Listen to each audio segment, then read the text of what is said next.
Eu vou falar agora, meu nome é Ander Castro, eu sou artista do Patada. Eu queria falar um pouco sobre os aprendizados que a gente está tendo nesse último ano. No meio desse ano eu coloquei um desafio para mim. Eu queria fechar um contrato com o Patada sem ter que fazer produção de jogos. Porque a gente é uma empresa pequena, são 3 pessoas só e a gente gasta muito tempo para desenvolver programação e afins. Então eu queria fechar um contrato só com uma apresentação, que é a minha formação, eu sou designer, então fazer a apresentação para mim, fazer arte é uma coisa muito mais simples, muito mais rápida. Então eu queria tentar fazer isso. Esse foi o desafio que da onde surgiu esses aprendizados que a gente teve no último 5, 6 meses.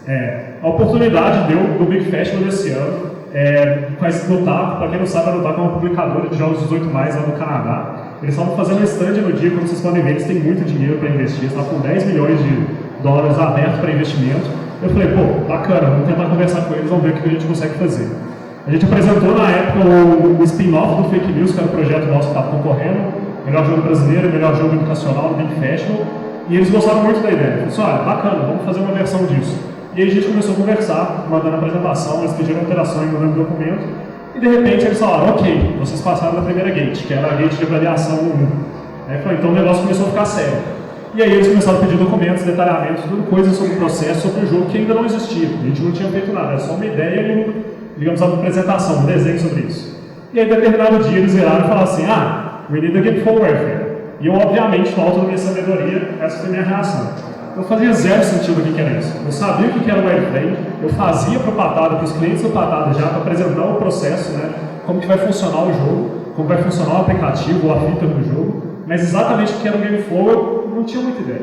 E aí, obviamente, a primeira coisa que eu fazer, igual o pessoal, você pesquisa no Google, né? O Google não me deu muita ajuda, mas eu acabei decidindo falar, vou fazer um wireframe de baixa fidelidade mesmo, é uma coisa que já estou acostumado a fazer. E eles gostaram, aprovaram, então eu acredito que esteja certo. Então, basicamente, aqui vai ficar um pouquinho difícil de ler, a luzinha aqui, ó.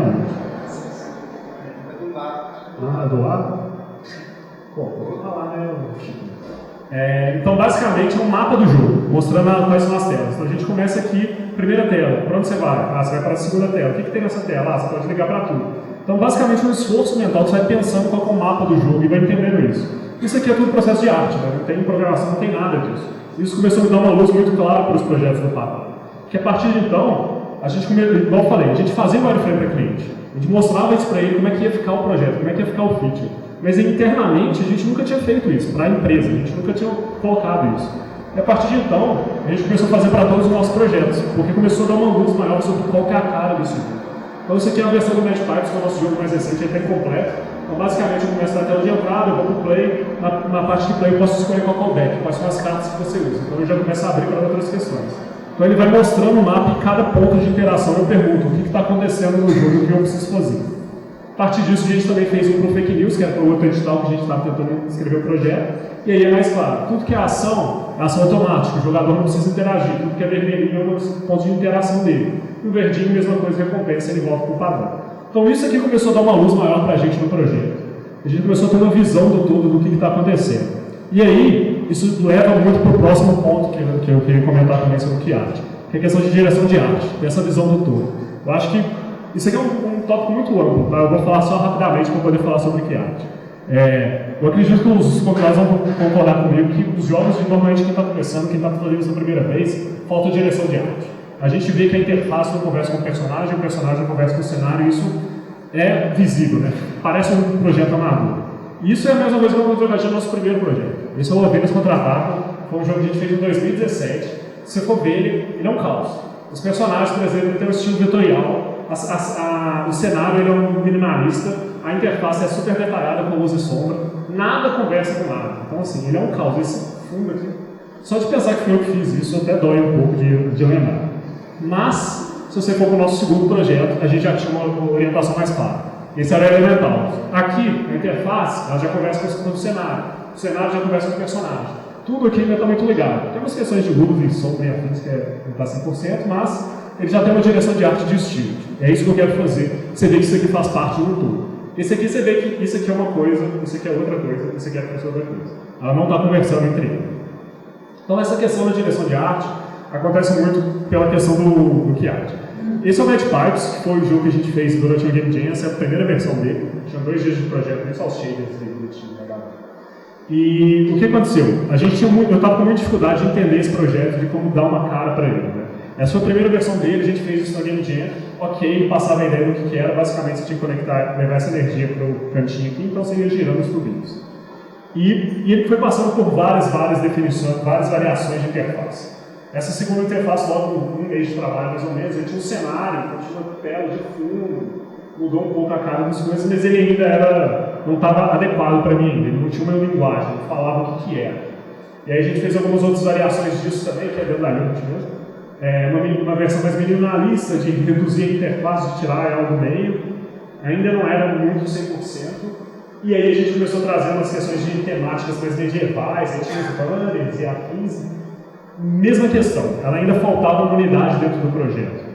E aí, aquele negócio, quando você não sabe o que você está fazendo, é a questão do processo, né, de pesquisar e de ir atrás.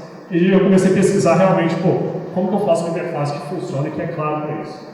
E aí eu encontrei essa pauta no GDC, que é da Dark Story, né, a pauta Creating User Interface, que é falando como criar essa interface imersiva.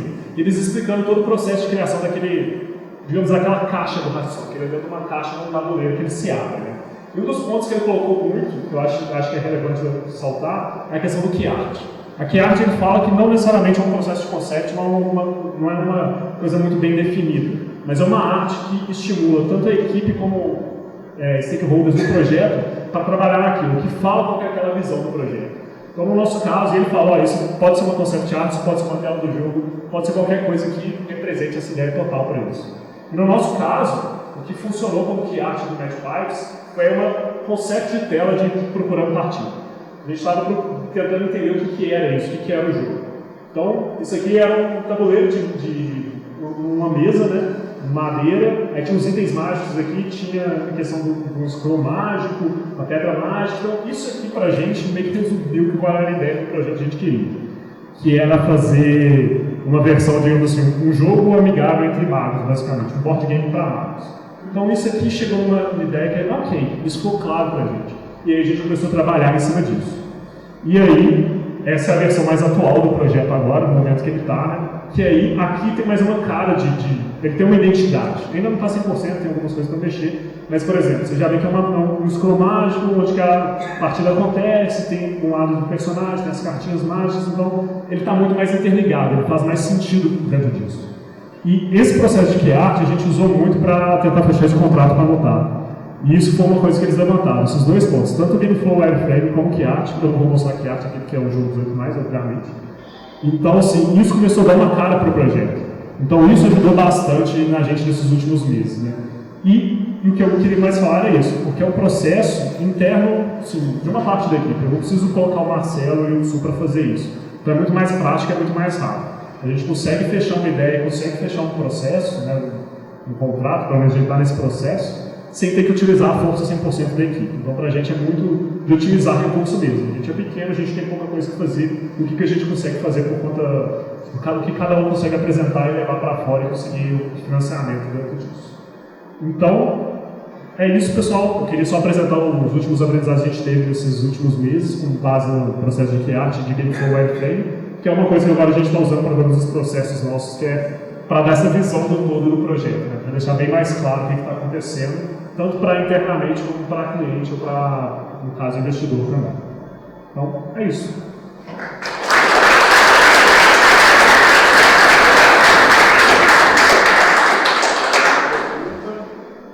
Senão a gente vai... Acho que é só levantar. Oi. Em que etapa que está esse jogo? Agora que vocês vão apresentar, pode estar apresentando para o pessoal? Ah, você falou o Match Pipes ou o Garuta? Esse último. Esse último aqui no caso, né? Esse. Ou não? Não, acho que era o outro. É o outro. O Garuta agora ele continua o mesmo modelo. A gente está na Gate 2.5, que eles chamam de apresentação, que a gente vai conversar diretamente com eles, apresentar a proposta novamente num call. Tem umas questões de game design que eles querem mudar. Mas o projeto ainda não existe. É só ilustração, game design, tudo parte escrita no caso. Tem equipe, tem tudo formado, mas o projeto em si não existe. Então igual eu falei, é um desafio que a gente colocou. Tentar pegar um projeto sem ter que gastar tempo fazendo um protótipo. Então, está dando muito certo, eu acredito, não só porque está bem planejado, está bem visual, está claro para ele, eu posso até mostrar a apresentação depois, mas tem que ser fora do tela. E porque além de estar muito claro, tipo assim, a gente montou toda a equipe, toda parte disso, mas também porque a Notaco está querendo investir. Então tem esse ponto também. Eles têm muita verba solta, de certa forma, mas eles estão procurando investidores dentro da América Latina. Então, eu não sei te dizer se valeria a pena para todo e qualquer tipo de investidor ou de publicador. Então, só uma tentativa que a gente está fazendo com ela agora, mas a gente quer tentar reproduzir isso para o ano que vem, por exemplo, no Big Fest ou alguma coisa mais com só uma temática, só uma ideia. Que é menos esforço que a gente tira do resto da empresa. E você acha que o Big Fest é um lugar bom para poder achar gente interessada para investir? Acho que o Gabriel e o Chiquinho vai poder falar isso até melhor do que eu. Eu fui 2 vezes só no Big Fest, João também já foram várias vezes. As 2 vezes que a gente foi muito importante para a gente. Tipo assim, mudou muito a cara. O Elementals, que foi o que a gente apresentou lá, a primeira vez que a gente foi tipo assim, um baque. A gente achava que o jogo era maravilhoso, então na primeira conversa, os caras era bombite, o cara começou a rir da gente, não, senta aí, deixa eu ajudar vocês. Ele deu outra cara para a proposta que a gente estava apresentando. A gente chegou lá pedindo $20 mil. Ele sentou e começou a rir e falou assim, velho, eu vim da Europa, você está me pedindo $20 mil, eu tiro aqui do meu bolso e te dou $20 mil. Pede o valor de um projeto de verdade. Isso vai parecer que você é amador. Então ele começou a dar muita cara. Então pra gente o Big Fest é um mega espaço de aprendizado e também de conhecer esses publicadores, igual. A gente fez contato com esses publicadores que a gente ainda manda proposta, igual o Médico a gente manda para um convite, eles avaliam, não faz sentido, ou se vocês mudarem para isso, então é um primeiro contato. Às vezes você não vai fechar nada lá, mas você vai criar um contato para continuar. Então pra gente, pelo menos a experiência nossa foi assim. Acho que o Gabriel e o Chiquinho podem falar mais, porque eles já têm mais experiência lá também. E agora? Fecha. Ah, sim, acho que é o melhor lugar que a gente tem no Brasil para isso, melhor espaço. É o mais focado em indie, mais focado em negócios, então acho que encaixa bem.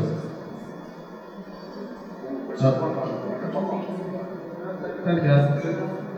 Passa para ele. Eu queria perguntar também, se por ordem, né? Você pode perguntar.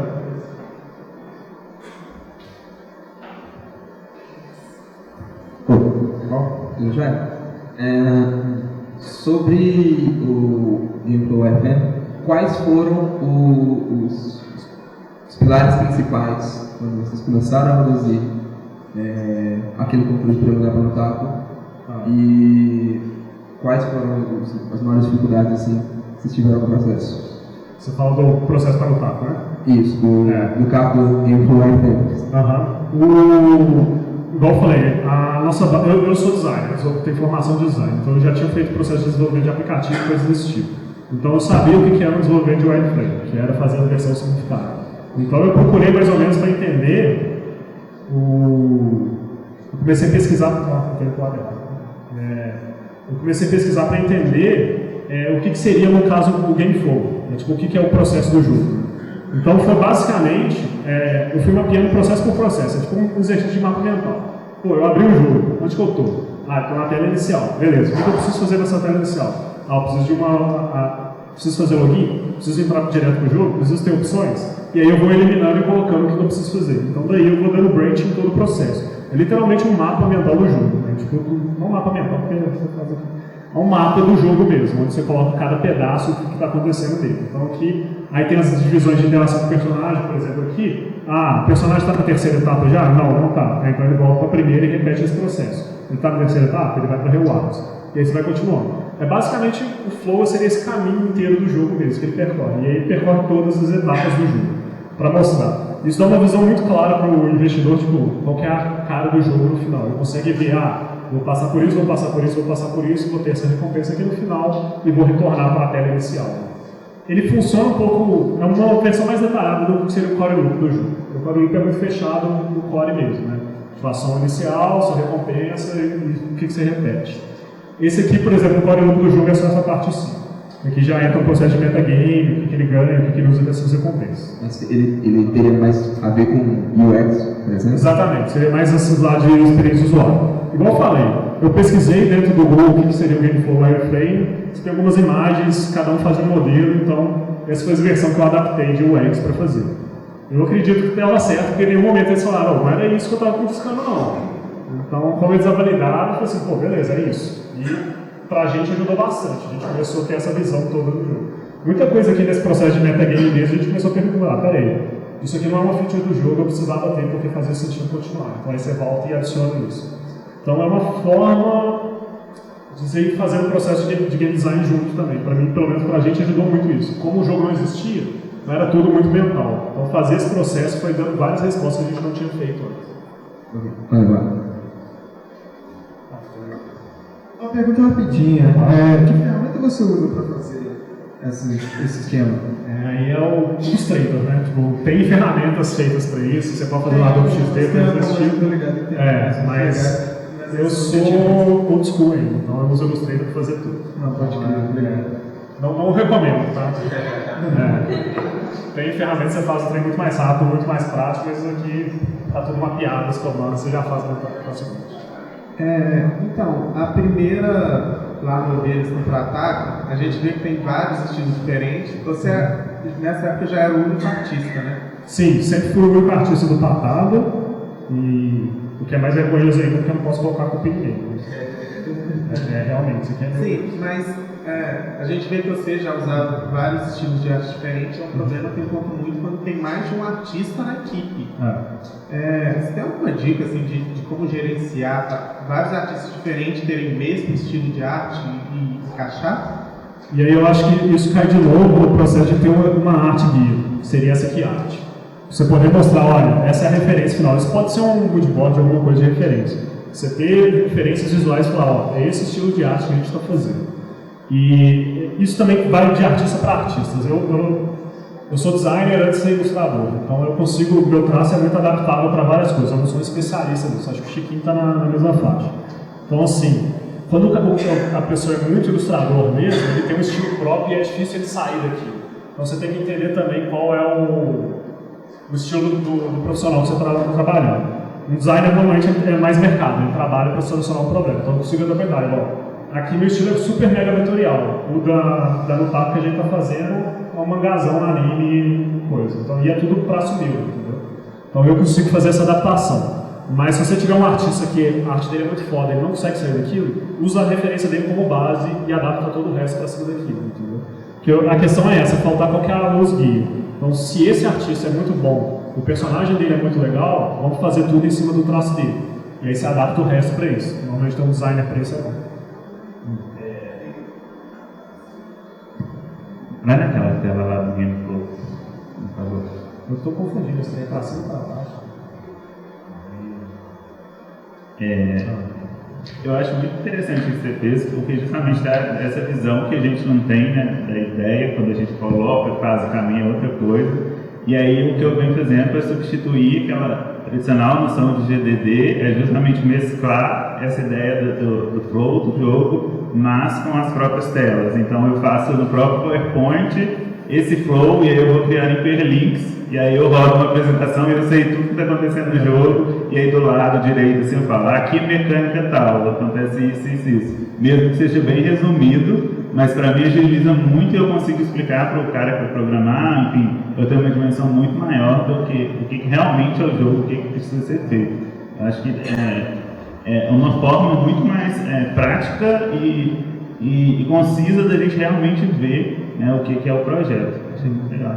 É exatamente isso. Para a gente, nesse momento, a gente está tentando desenvolver técnicas e práticas para acelerar o processo, né, para fazer mais rápido. Então isso aqui, para mim, como designer, é uma questão de meia hora, uma hora, eu consigo montar um treino bem claro disso. E aí eu vou mapeando tudo, e aí uma dica que está aqui do Gabriel é de usar o Notion.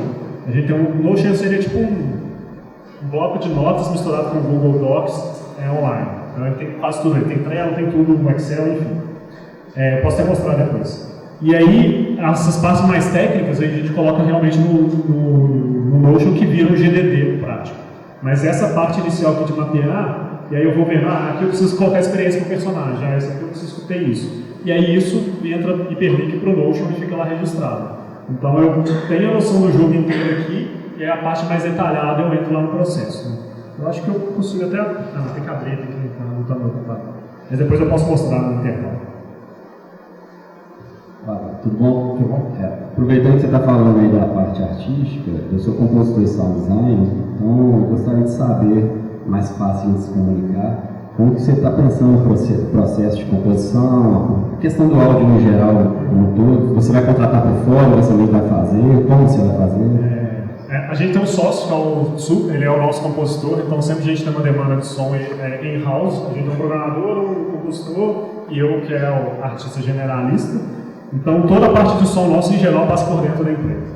Então o Tsu é o nosso organizador. Esse projeto mesmo, ele tem questão de gravação de voz, né? Vai ter que ter voz. Então ele é o responsável por isso, ele já sabe quais são as pessoas que vão chamar, já sabe qual é o estúdio. Eu confesso que é bem na mão dele, assim Tsu, faz o som. Aí ele pega a bola e faz. Mas agora a gente precisa de externo, então o seu contato pra gente seria ótimo, ter um cartãozinho, alguma coisa. A gente tá precisando de ajuda externa.